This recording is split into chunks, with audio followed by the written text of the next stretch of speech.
You're listening to the Collected Podcast, bringing you inspiration and resources to help you discover and live from your truest self. The Collected Podcast is a production of Collected Ministries, a nonprofit organization dedicated to helping disciples of Jesus discover and live from their true identity in Christ, recognize and walk in their divine purpose within the kingdom of God, and experience growth in their capacity for mature, healthy relationships. Follow Collected on social media at Collected Ministries, and be sure to visit thecollectedpodcast.com for show notes and additional content related to today's episode. Here's your host, Tia McNelly.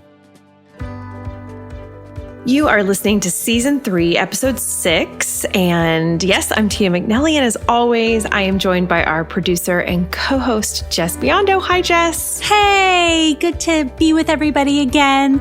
Yes. Very excited for today's interview. Oh, my word. So, Who is our guest? Well, today we have Holly Christine Hayes, who is a trafficking survivor. She is an author and she's an entrepreneur. She's the founder and CEO of Sanctuary Project.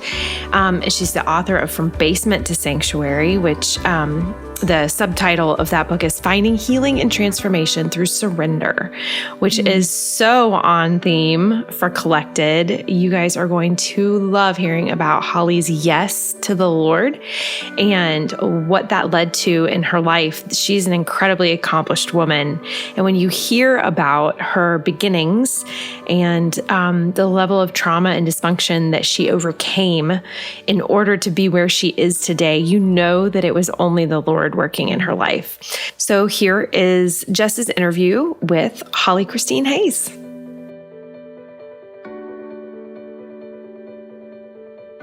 Hey, Holly, welcome to the podcast. I'm so honored to be here. Thanks for having me, Jess. Yes, I'm so excited. And I have been digging into your website a little bit. And as I've been looking at the work you do, I think that this will really connect with our listeners. So I'm excited to hear your story. So if you could just start with a little bit about who you are, your background, and what the Sanctuary Project is, and what led you to start it. I'm sorry, that's like 5 questions. No problem. So my name is Holly Christine Hayes, and I am founder and CEO of Sanctuary Project. We're a survivor-run nonprofit organization and jewelry brand in Austin, Texas, and we employ women coming out of trafficking, violence, and addiction. So I started Sanctuary Project in 2018. I'm a survivor myself. I came out of that life about 20 years ago. It'll be 20 years next month. And so after many years of mentoring other women who had also come out of trafficking and violence and addiction, I really found there was a gap in care around reintegration into society through employment, and wanted to give women an opportunity and a second chance at life and help them to build job training skills. And so we do that with an incredible group of women here in Austin through Sanctuary Project. Wow.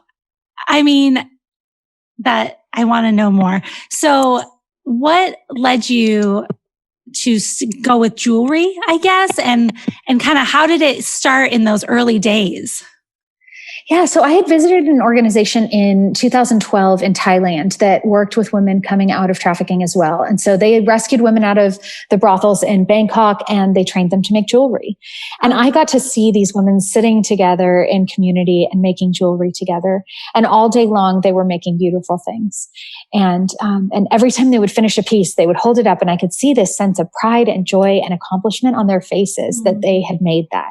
And I saw what it was doing to their identity, that instead of women who were dancing for men or performing in these ways and in exploitation, they had transitioned into women who made beautiful things. And I loved that. I loved seeing what they created. I didn't love the jewelry, to be candid. A lot of the compassion jewelry out there can have a certain look to it, and it's not everyone's style. A lot of it's like beaded and feathered and has a more sort of crafty look, I guess. what I tended to be drawn to was things that were a little bit more elegant or elevated, and daintier pieces and golds and silvers. And so I started to dream of creating this place that took all of those principles I'd seen work, but also had a line that created more trendy pieces and pieces that would appeal to the mass market, that would be something that you would buy at any given jewelry store or any clothing brand. And something that women would want to wear and talk about, and that their friends would say, "Oh, what a cute necklace. Tell me more about that," so that they could talk about our work and our mission. That's amazing. And your jewelry is gorgeous. I was on your website and I already have some pieces in my cart trying to decide what I want to buy. It's also beautiful. And I heard recently that you are in Target now. Yeah, so we just got picked up by Target.com, and it's really incredible. So you can purchase our pieces on their site now through Target.com. And the incredible thing about that is that they've actually partnered with us in a way that we're still able to handle all of the shipping and fulfillment. Oh, wow. So it's actually even better than being in the stores, where we're actually handling the shipping and fulfillment from our offices in Austin, Texas, providing more employment for our women, which is just wonderful. And we're so honored. And so that's been really exciting to have a partnership like that. And that's enabled us to employ even more women through the holidays and coming into this year. That's amazing. And we do women's events with Collected Ministries, and our main focus is helping women discover their true identity in the Lord and walk in their true passion, whatever that may be, and just figuring out what their yes is for God. And your yes seems to be this, and it seems huge, and that God is just completely blessing you and blowing you out of the water with it. But what are some surprising doors that he has opened since you first gave him this yes? It's so funny when you have those moments, those like yes moments. I don't know, if everyone listening has had a moment like that, but there's this surrender that happens where usually you're kind of coming through something and then you're like, okay, God, yes, like have all of me, take all of me, use me. And you think it's going to be this like, I don't know, like a mountaintop experience, or, you start to have some of those dreams come true and you think, oh, okay, like it's going to feel this way, or it's going to look like this. When I first said yes to the Lord, it was actually, it was saying yes to jumping into this work and this ministry. But it wasn't necessarily Sanctuary Project.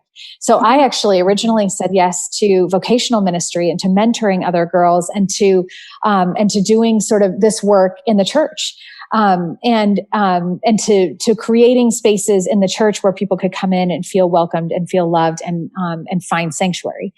And when I started down that road, I really had all these ideas in my head about what that should look like, about what that life and ministry should look like. A yes to God should look like working in the church, right? It should look like working around Christians. It should look like, doing vocational ministry, like all the typical kind of, Christian work.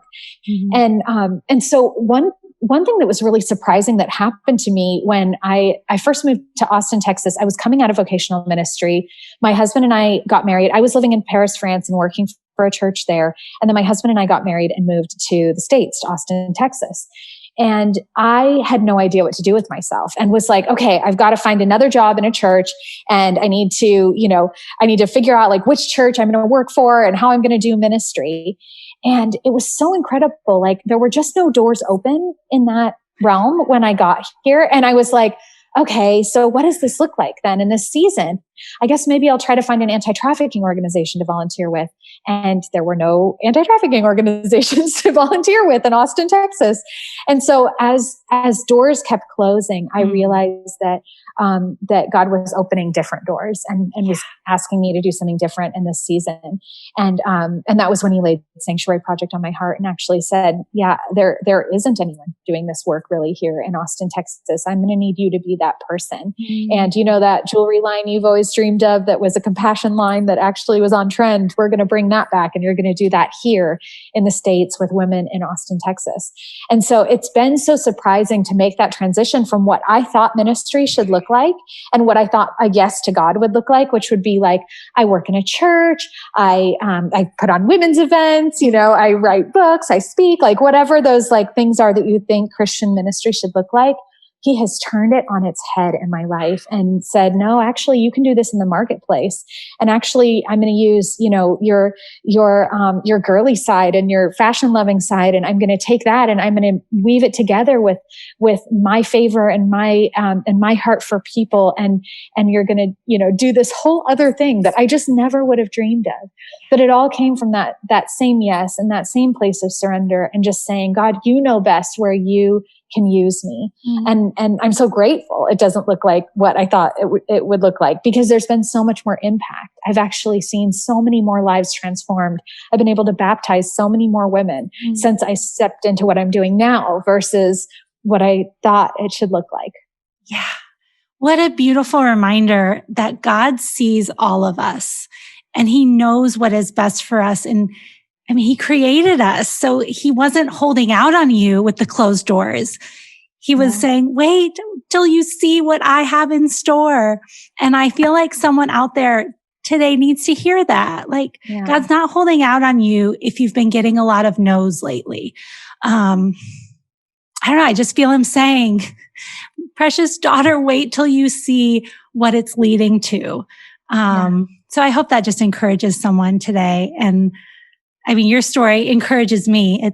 It's a beautiful picture of God's redemption and just the way that he can surprise us when we're open to it. Yeah, he's so much more creative than we are, yes.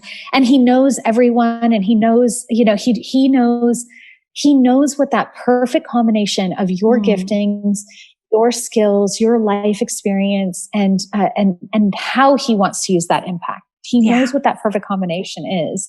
And so we have all these ideas about what the world says are kind of the best ways he could use us. And yet, like, I have seen people have so much more impact, in their local church, serving coffee or working in their job as an insurance salesperson than they might have on a stage, or than they might have, being in the public eye in some way. And so I think it's really important to remember that God's heart is about impact, and his heart is about finding the lost and having them meet him. And so we can better do that sometimes when we're outside of the box of ministry or the church, because that's where the lost are. That's where the people who don't know him yet are. And so I think I do want to, I love that you called that out. And I do want to encourage, there's someone listening who thinks that their ministry was supposed to look a certain way, but it's actually happening right now. You're in your ministry. You are living your ministry right now, right where you are. Amen. Yes. I echo that is powerful truth. I'm getting emotional now. I feel like I really hope if you're out there and that really strikes a chord with you, email us. I'd love to hear more about your story. Digital altar call. Come find us and tell us. Tell us you were the person who needed to hear that. Yes, I would love to hear from you. So throughout all this journey that God has had you on, was there ever a time that you questioned the path you were on? And then how did you wrestle through that?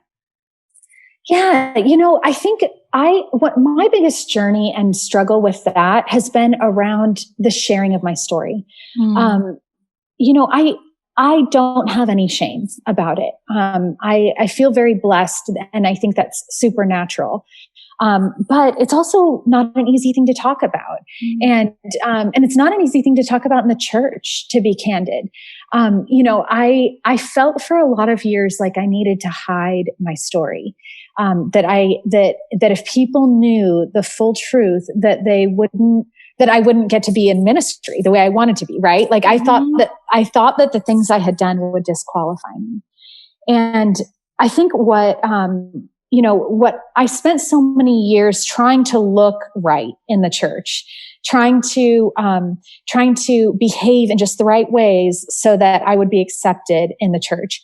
Mm-hmm. And it's funny to say that because I came from like so far from that. Like I didn't grow up in the church. I didn't even know any Christians, but I'm an achiever. I'm an Enneagram 3. I'm an achiever. And so as soon as I showed up in the church, I was like, what do I have to do to be perfect at it? I'm going to do it. Like, how do I be the perfect Christian? What do I say? How do I dress? What do I like? Okay, I'll wear cardigans, like whatever it was like, okay, I am this person now. I am this perfect Christian girl now.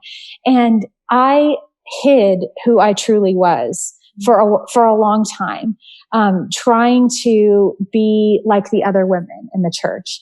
And maybe I would give like a little like, oh, that one time when I was in jail, and people would be like, oh, what? And it wasn't just one time I was in jail, like I was in jail many times and for many days and for, and so but I would test the waters and people were so shocked by my story. And so I felt like it was easier to just hide it. And I think today, and this journey happened slowly, but when I started to open up and I started to share more of it, there was shock, and I did experience all of the things I feared I would experience, or potentially even the judgment of other people. But what I've seen is that God has brought all the right people into my life, and has put the people around me that He knew my story would minister to. And so I think that that path of perfect Christian was leading actually to destruction. And that the path of vulnerable, real Christian who shares her real story and her real struggles and what God has really done has actually had impact. Yeah. Yeah. And one thing that really stands out to me is that you mentioned the things you feared did also happen. Yeah. Sometimes our fears come to fruition, but that doesn't mean God's still not there working in it to make Absolutely. His good happen.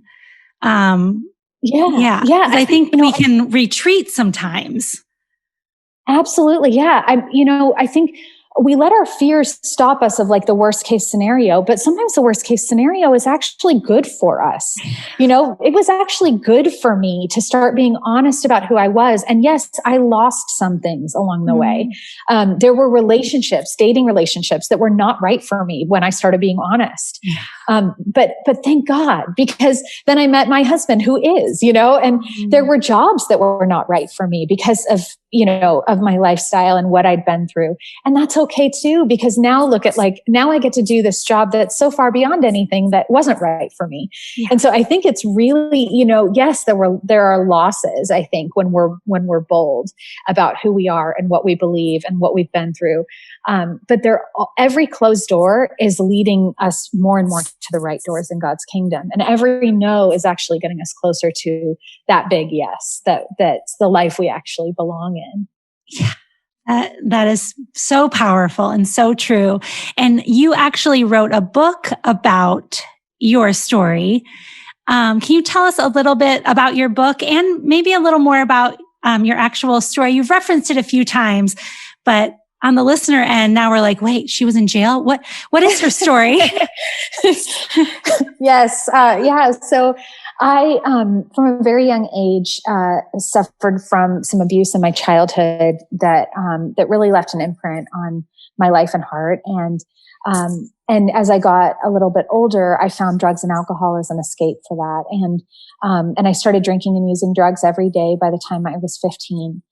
By 16, I dropped out of high school and got arrested for the first time. I actually had my first of 5 abortions that year when I got pregnant from my drug dealer. I, by 18, was getting arrested all the time and actually started working as a sex worker, as a stripper at that point. And at 19, I met my trafficker, and he spotted me from across the room and recognized that I had that perfect combination of addiction and low self-esteem and a history of violence. And he targeted me and started a relationship with me. And, that relationship became violent very quickly. And then he started, exploiting me and selling me to other men early in that relationship. And after a short time of that, I kept getting drunk and high and not showing up for the jobs he was lining up for me. So he actually kicked me out. And at that point, I had lost everything. Even my trafficker didn't want to be in a relationship with me anymore. And I was homeless and addicted and really lost. And I was on the floor of a public bathroom, and 3 words fell out of my mouth. I said, "God, help me." And that very night, I met someone who got me into a recovery program, and I've been sober since that day, and got out of that exploitation, and ultimately found a place to live, and just started on this journey of a whole new life. And so I have shared about that in the book, From Basement to Sanctuary, but a lot of From Basement to Sanctuary is actually about the things I learned in the basements of churches for years, going to those recovery meetings. And, I didn't even know who that God was that saved me. It took me a lot of years to figure out who God was, and to ultimately discover that it was Jesus. And for years I went to churches and would sit in these meetings in the basement, and I learned there how to surrender to God, and I learned there how to build a relationship with God, but I still didn't know who God was. So imagine my surprise when it was Jesus, and and imagine my surprise when it was the Bible. I just never would have expected. I never would have expected that was where I would find God. And so, after many years of seeing so many miracles taking place in the basements of churches, and having so much of my own spiritual formation happen in the basements of churches, I feel really passionate about people in the sanctuary learning about what goes on in the basement, and why people who are coming out of a life of trauma and addiction and violence and trafficking would feel more comfortable going into the basement of the church than the sanctuary sometimes. Because I think as much as we pray in the sanctuary that God would save all the lost and the addicts and the brokenhearted and bring them into our church, when they actually get there, we don't often know what to do with them. And we don't always know how to love them right where they're at. And so that's something that the basement meetings did really well, was just loving people right where they were at and welcoming them and making them feel accepted and whole and treasured. And then from there, from that identity of acceptance is where really growth and spiritual progress starts to happen. Thank you for sharing that. And just thank you for being so honest, and for your whole life of just following the Lord now and changing women's lives and helping them get out of this. And it's just very inspiring and amazing. And you are a complete inspiration. So thank you for your yes to the Lord, because I mean, I know how many women are you currently employing? I saw it on your website. Yeah, right now we have 12. We've employed 28 women total over the last 2.5, almost 3 years, and provided more than 10,000 hours of employment. I think we're at like 12 or 13,000 hours of employment now, which is really incredible. Is amazing. That just blows me away. Sorry, I'm being kind of awkward. I know this is a podcast, and so I'm supposed to have the, fluent words, but I'm kind of at a loss for words right now. I'm just very amazed by you and just God's faithfulness and provision. And he's so good. He is. So I'll move on to another question. Kind of to connecting to your story, and maybe people out there who might not know signs of if someone's being trafficked or in a kind of precarious situation, or what are some of the signs people can look for just on a more practical level, and how can we actively advocate to eradicate this and advocate for women and men who are in these situations? The best thing you can do as an advocate is to support the local organizations who are on the ground already doing this work. Pretty much every town in America at this point probably has an anti-trafficking organization who's immersed in the community, who has the connections with law enforcement, and who's working with survivors to help them find the resources to recover. So that's the single best thing you can do to be an advocate. The average person going through their day lay is probably not going to spot or be able to point out a trafficking situation. It's it's happening in hidden places. It's happening in hotel rooms. It's happening a little bit more underground. And so you may not come across it in your life. You may even see someone and have no idea they're being trafficked. I was a college student at the time. So I looked just like everyone else. You could have talked to me for 4 hours and never have known that was going on for me. And so that's where it's really important for the people who are on the ground doing the work, for first responders like hospitals and police officers, to be really educated about trafficking and understanding some of the signs. It's not for us, as like the lay people to do that work. But a lot of what we see in terms of women getting out, it happens in relation to an arrest. So one of the best places we can pour our resources and education is into law enforcement. When law enforcement understand what trafficking signs are and can identify a victim or a survivor, they can actually help connect them to resources. And then you've separated the woman or girl from her trafficker. It's so difficult. A lot of times, this is the vast majority of trafficking situations are happening with a known person. So it's someone that you're in a relationship with. It could be a family member, a boyfriend. They call it lover boy or Romeo pimp. But most of the time, a trafficking victim is not trying to get help. They're not trying to escape. They don't see themselves as a victim. They actually see themselves as complicit in it and in this relationship. And so what happens when law enforcement gets involved is they're separated for the first time from that exploiter, from that trafficker. And you can start to actually reason with them and explain that the situation they're in is dangerous, that it's exploitive, and that it's not something they're choosing, and then start to help them get out. Partnering with your local organizations, understanding that this is law enforcement that needs to be actually doing this work, and then hospitals and first responders and in medical offices are getting them educated is another really important factor. That's good.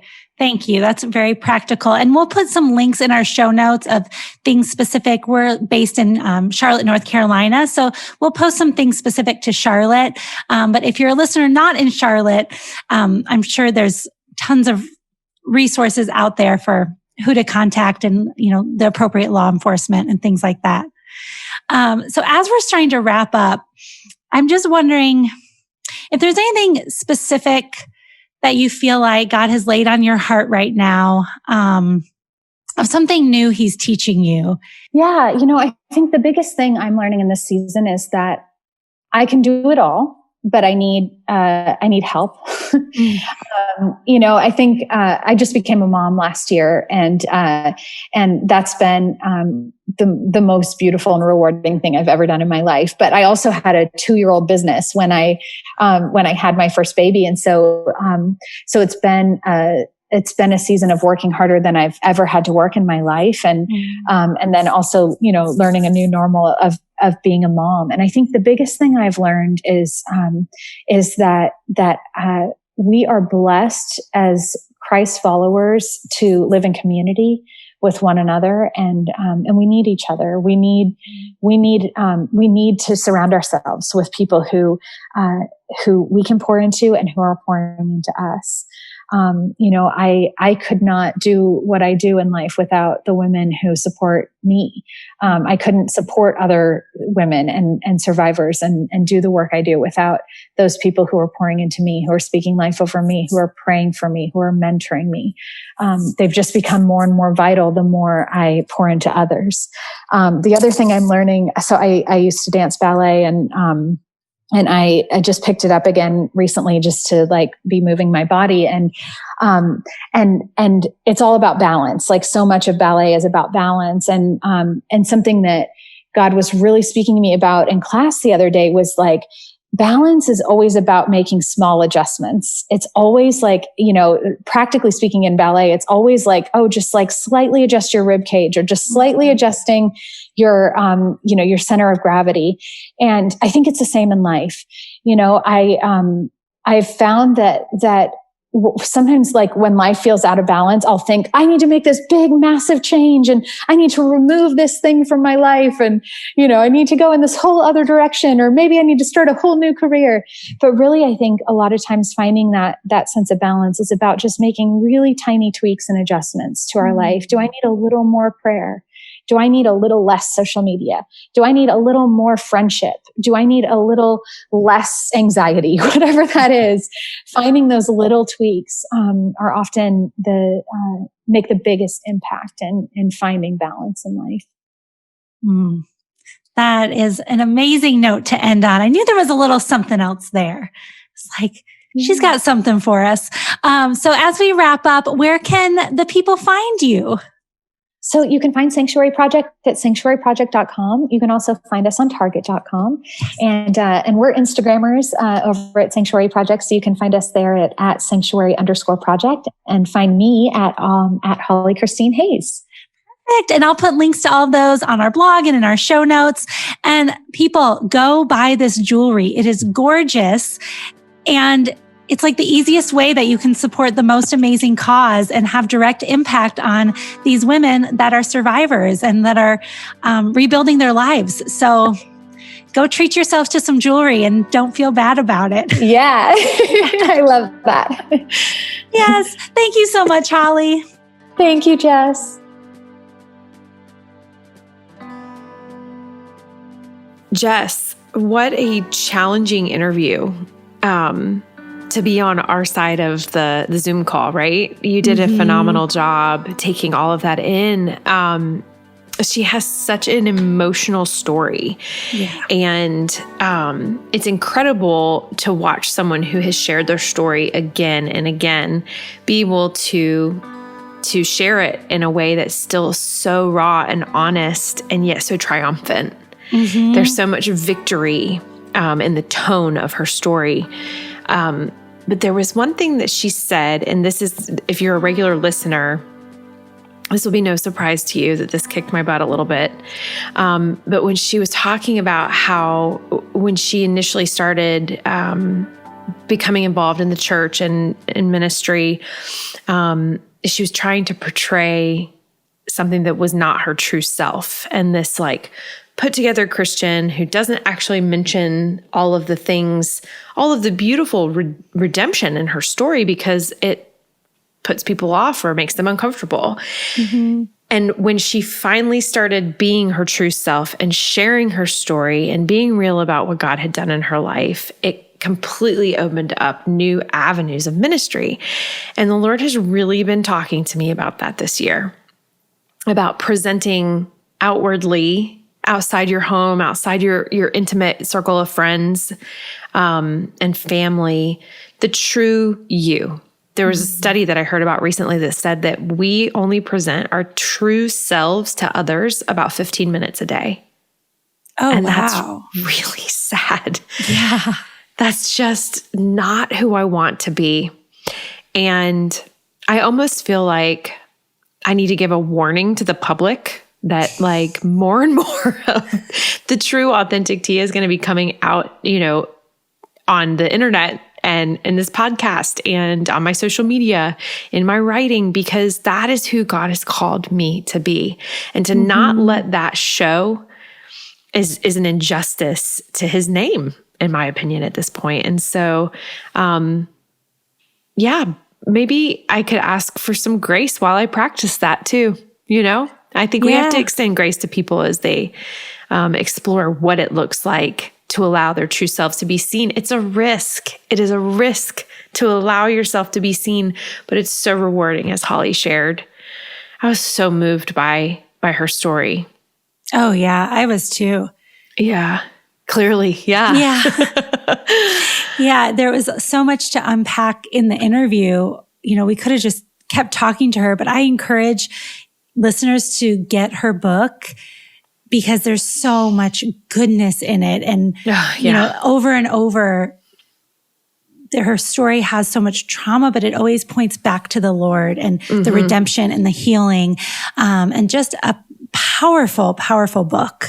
Yeah. So we'll have a link to that in the show notes, definitely. the thing that I loved about the concept that from basement to sanctuary, when she shared about meeting people exactly where they are, I feel like that's a very right now message. That we as believers, we as the church, are being challenged more than ever to meet people exactly where they are and to accept them exactly where they are. And that's hard for this girl. That is super challenging for me. I don't know why, and I have some more exploration to do with that, but she's right. I think sometimes we don't know what to do with people when we find them in a way that, or in a set of circumstances that we have never experienced or seen before, or it may be coming from a completely different culture.